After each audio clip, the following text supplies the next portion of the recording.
जय हिंद दोस्तों, मैं नीरज मौर्य और आज हम पढ़ने वाले हैं केमिस्ट्री का टॉपिक, जिसमें आज हम पढ़ेंगे क्षार, जिसे हम बेस भी कहते हैं। इससे पहले हमने अम्लों के बारे में, जितने भी अम्ल होते हैं उनसे बनने वाले जितने भी इम्पोर्टेंट क्वेश्चंस थे वो सारे प्रीवियस वीडियो पे डिस्कस कर चुके हैं। अगर आपने अभी अम्ल का वीडियो नहीं देखा है तो आप उन्हें जाके चैनल पर देख सकते हैं। बाकी शुरू करते हैं क्षार। देखिए, क्षार जो होते हैं इसमें आपने दो टर्म सुने होंगे जो काफ़ी इम्पोर्टेंट हो जाते हैं। एक होता है भस्म और एक होता है क्षार। ओके, तो ये भस्म और क्षार, भस्म को जो है, भस्म को और क्या कहते हैं तो एल्केली कहते हैं, एल्केली, ठीक है, और क्षार को बेस कहते हैं।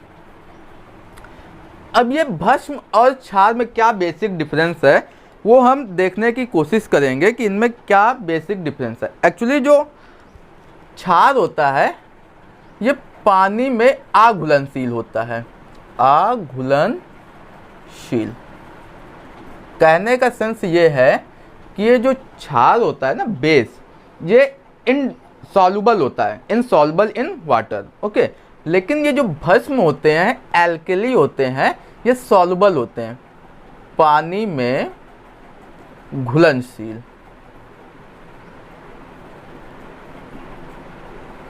ये बेसिक सा डिफरेंस है। यहाँ से क्वेश्चन एक दो सेट में मुझे मिला भी है कि क्षार पानी में घुलनशील होते हैं, नहीं होते हैं, या इनमें से कोई नहीं, और एक ऑप्शन और होता है सही करके। ठीक है, तो ये बेसिक सा डिफरेंस होता है क्षार, बेस और एल्केली पे, क्योंकि ये हमेशा टर्म आता है जिसे भस्म कहते हैं तो काफ़ी कंफ्यूजन होता है। क्षार के अगर एग्जाम्पल की बात करें तो NH4OH, इसे कहते हैं NH4OH, ammonium hydroxide. Okay, alkali की बात करें तो इसमें जो एग्जाम्पल होते हैं वो है जैसे NaOH, sodium hydroxide, sodium hydroxide, MgOH, MgOH का whole twice, magnesium hydroxide, potassium oxide, KOH, ये पोटेशियम हाइड्रोक्साइड। ये कुछ एग्जाम्पल हैं एल्केली के, भस्म के। ओके, तो अब हम डिस्कस करेंगे एक एक जो है कौन कौन से क्षार हैं, इम्पॉर्टेंट क्षार कौन कौन से हैं, और उनसे बनने वाले कितने इम्पॉर्टेंट क्वेश्चंस है वो सारा हम डिस्कस करेंगे। अच्छा, क्षार पे एक चीज़ मैं बता दूं, एक pH स्केल होती है, ये मैंने पहले टॉपिक में डिस्कस कर चुका हूं, लेकिन फिर से यहाँ पे थोड़ा सा एक ओवरव्यू देता हूं pH स्केल का। pH स्केल, ओके, pH का फुल फॉर्म पूछा जाता है तो इसको पावर ऑफ हाइड्रोजन या पोटेंजा ऑफ हाइड्रोजन भी कहते हैं, मतलब हाइड्रोजन की कितनी पावर है, इसे कहते हैं pH स्केल। ये 0 से लेकर 14 तक होती है और यहाँ पे 7 होता है, ये न्यूट्रल होता है। कोई भी अगर कंपाउंड है, चाहे वो एसिड हो या बेस हो, अगर उसका pH वैल्यू 7 है तो न्यूट्रल होता है, मतलब उदासीन उसे कहते हैं। ना तो वो अम्ल होगा, ना तो वो क्षार होगा। लेकिन 0 से 7 तक इसमें आते हैं आपके एसिड, इसमें आएंगे एसिड, और 7 से 14 तक आते हैं बेस, क्षार। ओके, ये कुछ माजरा है। तो जो बेस होते हैं इनका जो pH वैल्यू होती है वो 7 से 14 के बीच में, 7 to 14 अप्लाई करती है, कोई भी बेस हो। और ये जितना यहाँ पे होगा इसकी स्ट्रॉन्गनेस बढ़ती जाती है 14 की ओर जाने में। ठीक है, मतलब ये 7 से जितना ज़्यादा दूर होगा उतना ही स्ट्रॉन्ग बेस होगा, और एसिड के केस में इधर को होता है। ठीक है, इसकी pH वैल्यू जितना इधर आएगा, मतलब 0 हो जाएगा, तो वो स्ट्रॉन्ग हो जाता है, स्ट्रॉन्गेस्ट होगा 0 वाला, और वहाँ पे जो स्ट्रॉन्गेस्ट बेस होगा उसकी pH वैल्यू 14 होगी। ये क्लियर हो गया होगा आपको, उम्मीद करते हैं। अब नेक्स्ट हम बात करते हैं बेस की। ठीक है, कौन कौन से इंपॉर्टेंट बेस हैं और उनसे क्या क्या क्वेश्चन बन सकते हैं। आप इत्मीनान के साथ वीडियो को एंजॉय कीजिए और चीज़ों को समझिए। अगर आपको कोई प्रॉब्लम होती है, नहीं समझ में आती, तो आप कमेंट बॉक्स के माध्यम से कमेंट करके पूछ सकते हैं, हम डिस्कस करेंगे। पहला इसमें जो बेस आता है वो है NaOH। NaOH, इसका नाम देखें तो सोडियम हाइड्रोक्साइड। क्या होता है? Sodium hydroxide. नाम कैसे बनाते हैं? Na सोडियम होता है, ये सोडियम को रिप्रेजेंट करता है, और OH होता है हाइड्रोक्साइड। ठीक है, ये हाइड्रोजन और ऑक्साइड मिलकर हाइड्रोक्साइड बनाते हैं, हाइड्रोक्साइड। ओके, तो इसका पूरा नेम हो जाएगा सोडियम हाइड्रोक्साइड। इसकी जो pH वैल्यू होती है ये 14 होती है। pH वैल्यू की बात करें तो 14 होगी। सोडियम हाइड्रोक्साइड की pH वैल्यू 14 होती। तो मैंने अभी बताया कि बेस में pH स्केल जितना ज़्यादा 14 की ओर जाएगा, 14 की ओर जितना ज़्यादा झुकाव देगा, वो उतना ही बेस स्ट्रांग होता जाएगा। तो यहाँ पे आप देख रहे हैं कि इसकी pH वैल्यू 14 है, 14 से आगे कुछ नहीं, तो ये स्ट्रॉन्गेस्ट बेस है। इसे हम कह सकते हैं स्ट्रॉन्गेस्ट, मतलब सबसे प्रबल क्षार। ठीक है, स्ट्रॉन्गेस्ट बेस, या इसी को हम प्रबल क्षार कहते हैं। मैं हिंदी इंग्लिश दोनों साथ में डिस्कस करूँगा, तो आप बिल्कुल भी परेशान मत होना। ये स्ट्रॉन्गेस्ट बेस होता है सोडियम हाइड्रोक्साइड। इसका कुछ और भी नेम होता है। ठीक है, इसे कास्टिक सोडा कहते हैं। ठीक है, इसका नाम पूछता है कि कास्टिक सोडा क्या है। कास्टिक सोडा, तो इसको कास्टिक सोडा भी कहते हैं। एग्जाम में कैसे पूछता है कि कास्टिक सोडे का फार्मूला क्या होता है, या कास्टिक सोडे का रासायनिक नाम क्या होता है। तो दो तरह से क्वेश्चन पूछता है, या एक क्वेश्चन और पूछता है कि सोडियम हाइड्रोक्साइड को जनरली क्या कहते हैं, आम भाषा में क्या कहते हैं। तो आपका आंसर हो जाएगा कास्टिक सोडा। क्या हो जाएगा? Caustic soda. इसका जो यूज़ की बात करें, इसका यूज कहाँ पे है, तो इसका यूज जो होता है वो कपड़े बनाने में होता है, सॉरी साबुन बनाने में, साबुन बनाने में। अब कैसी साबुन? देखिए सर, ये एक्चुअली स्ट्रॉन्गेस्ट बेस है। ठीक है, तो जो सॉप जो होती है ना, सोप नहाने वाली जो साबुन होती है, साबुन की बात करें तो ये दो तरह की होती है। एक होती है हार्ड और दूसरी होती है सॉफ्ट। ठीक है, तो हार्ड में आ जाती है आपकी कपड़े धोने वाली। जो कपड़े धोने वाली साबुन होती है इसे हम हार्ड सोप कहते हैं, या हार्ड साबुन, कठोर साबुन कहते हैं। और सॉफ्ट में आती है नहाने वाली। ठीक है, जो आप लाइफ बॉय या लक्स यूज करते हैं, नहाने वाली। ओके, तो ये क्योंकि ये हार्ड है, सबसे हार्डेस्ट बेस है, स्ट्रॉन्गेस्ट बेस है, तो इसे हम साबुन बनाने में तो यूज करेंगे, लेकिन सॉफ्ट साबुन पे नहीं। क्योंकि अगर सॉफ्ट साबुन पे आप इसका यूज कर देंगे तो ये आपकी स्किन के लिए हार्मफुल होगा। तो साबुन बनाने में तो होता है, लेकिन हार्ड पे, हार्ड सोप। ठीक है, या इसे हम यही कह सकते हैं कि कपड़े बनाने वाली साबुन में। ओके, ये थे सोडियम हाइड्रोक्साइड और उससे बनने वाले कुछ क्वेश्चन। उम्मीद करते हैं आपको समझ गए होंगे। एक इसके बाद नेक्स्ट आता है KOH, पोटेशियम हाइड्रोक्साइड। KOH, ये देखिए OH एक्चुअली होता है क्या, जो बेस होते हैं ना, मैं एक बार थोड़ा सा और एक्सप्लेन करता हूँ। जो दो चीज़ें होती है, एक होता है एसिड, एक होता है बेस। एसिड को अम्ल कहते हैं और बेस को क्षार कहते हैं। जो एसिड होता है ना वो H पॉजिटिव आयन देता है और ये OH निगेटिव आयन देता है। ठीक है, जैसे एसिड के आपका एग्जांपल याद होगा HCl।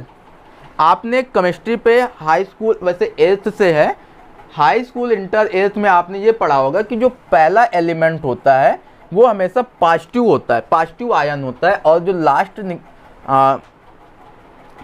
एलिमेंट होता है वो निगेटिव आयन को शो करता है। ठीक है, तो HCl मतलब पॉजिटिव आयन को शो करेगा। तो एसिड वो होते हैं जब इन्हें पानी से मिक्सअप करते हैं ना वाटर के साथ, तो ये H पॉजिटिव आयन को रिलीज कर देते हैं। लेकिन बेस वो होते हैं जो OH निगेटिव आयन को रिलीज करेंगे।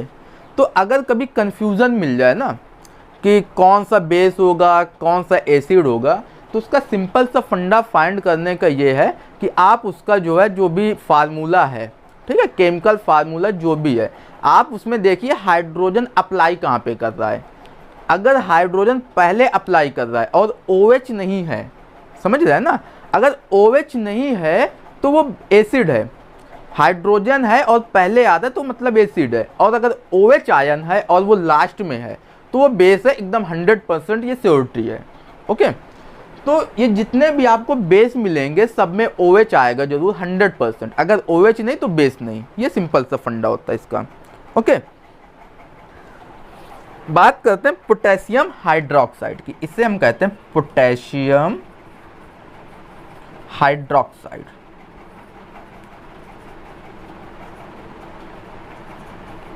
Potassium hydroxide. ओके, अब पोटेशियम हाइड्रोक्साइड का क्या क्या यूज है, इसका पीएच वैल्यू क्या है, तो ये भी स्ट्रांग होता है बट स्ट्रॉन्गेस्ट नहीं होता।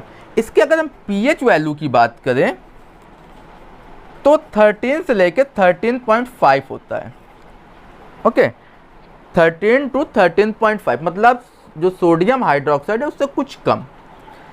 इसका अगर यूज की बात करें, इसका यूज कहाँ पे होता है, तो जो पोटेशियम हाइड्रोक्साइड है ना, इसका यूज जो है ये भी साबुन बनाने में होता है, साबुन बनाने में। लेकिन कौन सी साबुन बनाने में, ये इंपॉर्टेंट हो जाता है। तो साबुन बनाने की बात करें तो ये जो इसका यूज होता है ना, वो जो सॉफ्ट सॉप होती है नहाने वाली, इसमें यूज होता है।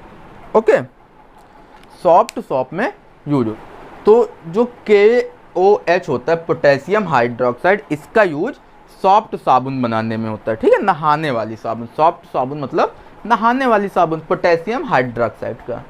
आपने जब पीरियोडिक टेबल पढ़ा होगा या अगर आपने कभी मेटल के बारे में पढ़ा हो तो मेटल से एक क्वेश्चन बहुत अच्छा आता है कि कौन सी ऐसी धातुएं हैं जिन्हें हम चाकू से सॉफ्टली कट कर सकते हैं। ठीक है, मैं यहाँ से लिंक कर रहा हूँ कुछ चीज़ों को, आप ध्यान देना बस।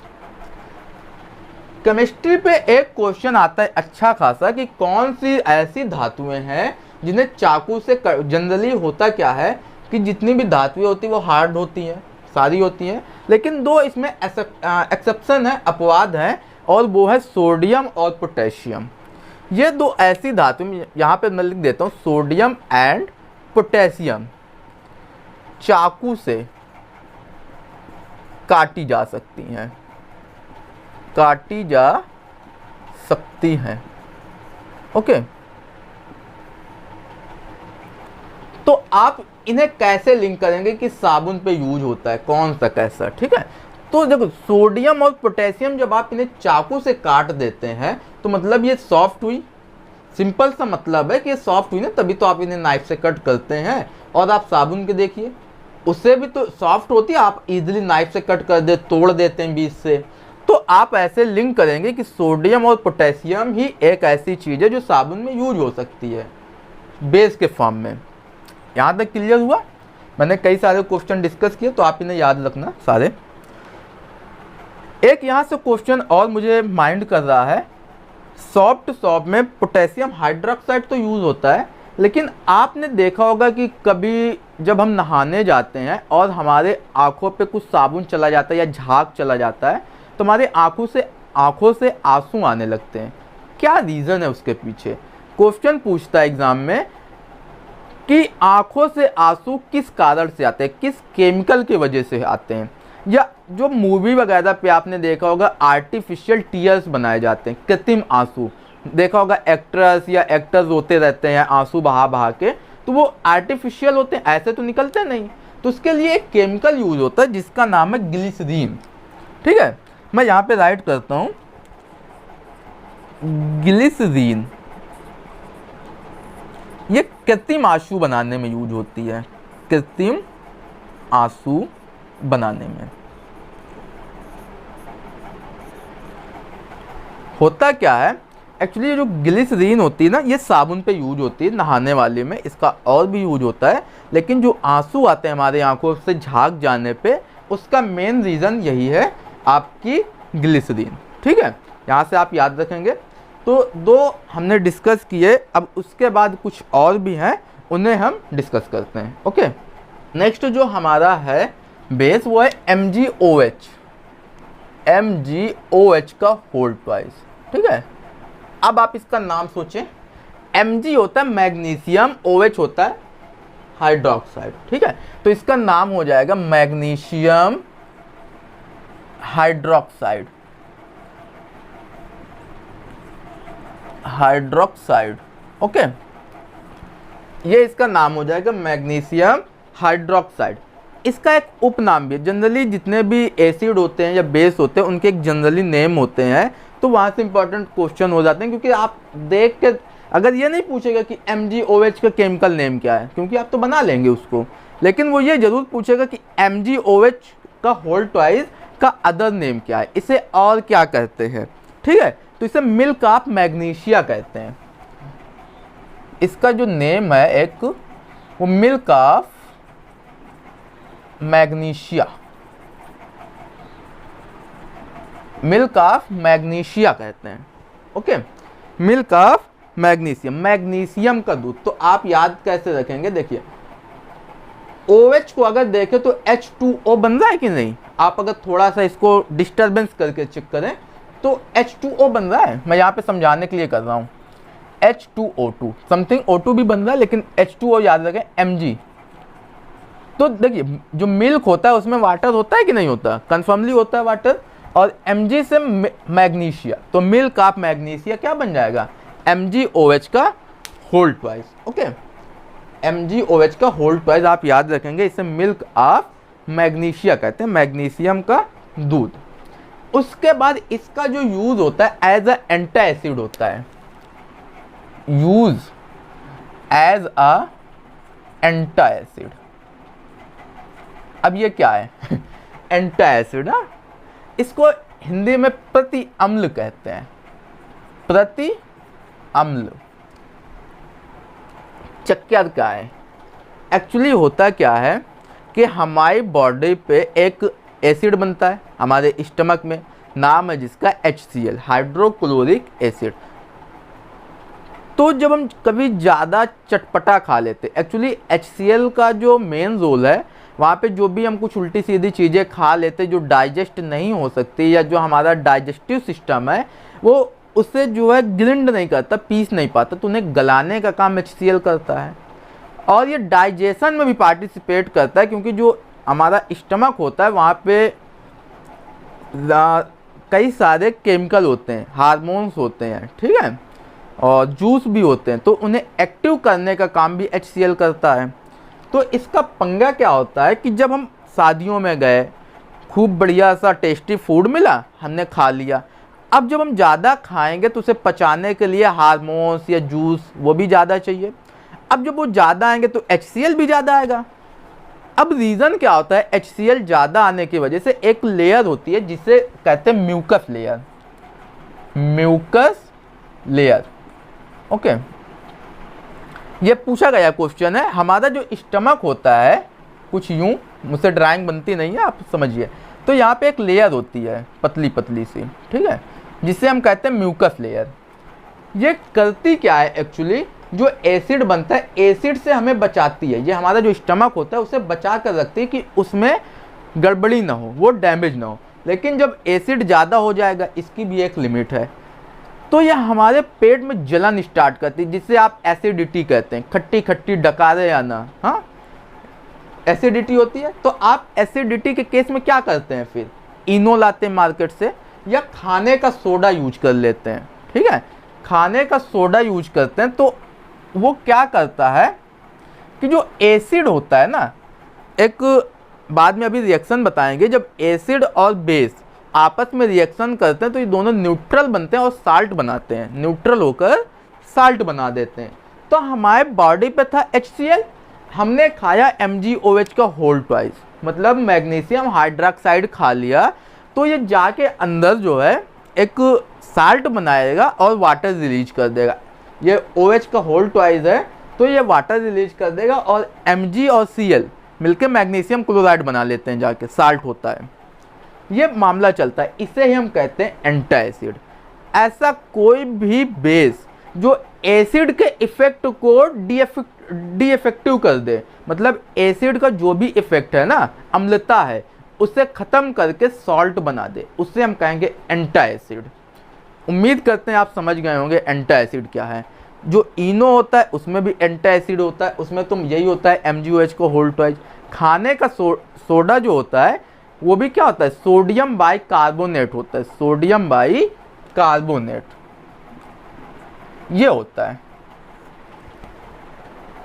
ओके, सोडियम बाइकार्बोनेट होता है खाने के सोडा में। तो आप अगर इनो नहीं मिल रहा तो थोड़ा सा खाने का सोडा भी यूज कर सकते हैं, वो भी एसिडिटी में काम आता है, ठीक है, एंटासिड।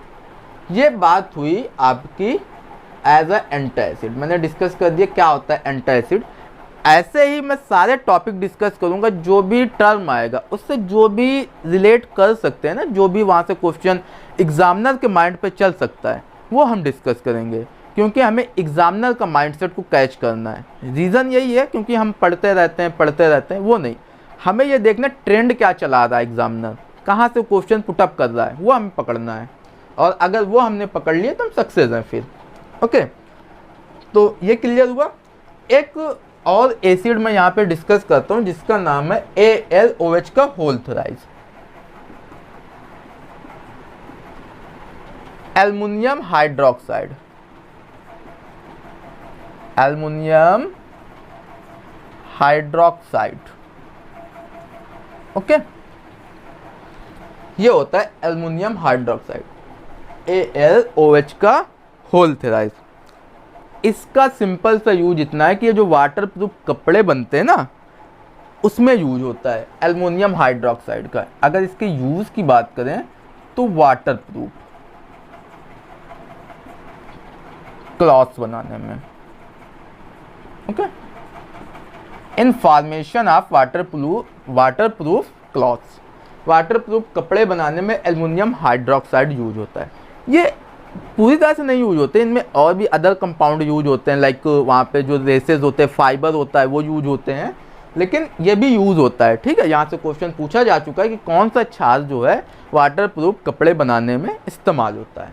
तो ये कुछ छाल मैं छोटे छोटे वीडियो अभी बना रहा हूँ क्योंकि आप बोर ना हो इसकी वजह से। जो रिमेनिंग छाल हैं, रिमेनिंग बेस हैं, वो हम नेक्स्ट लेक्चर पर डिस्कस करेंगे। आप चैनल पर बने रहें। अगर आपको कंटेंट अच्छा लगता है तो आप इसे दोस्तों के साथ शेयर कीजिए, और अपने जो भी सुझाव हैं कुछ स्टडी मटेरियल को लेकर या और भी अदर जो भी आपके सुझाव हैं वो आप कमेंट कर सकते हैं। आपका स्वागत है। चलिए ठीक है, पढ़ाई कीजिए, अपना लगे रहिए। धन्यवाद।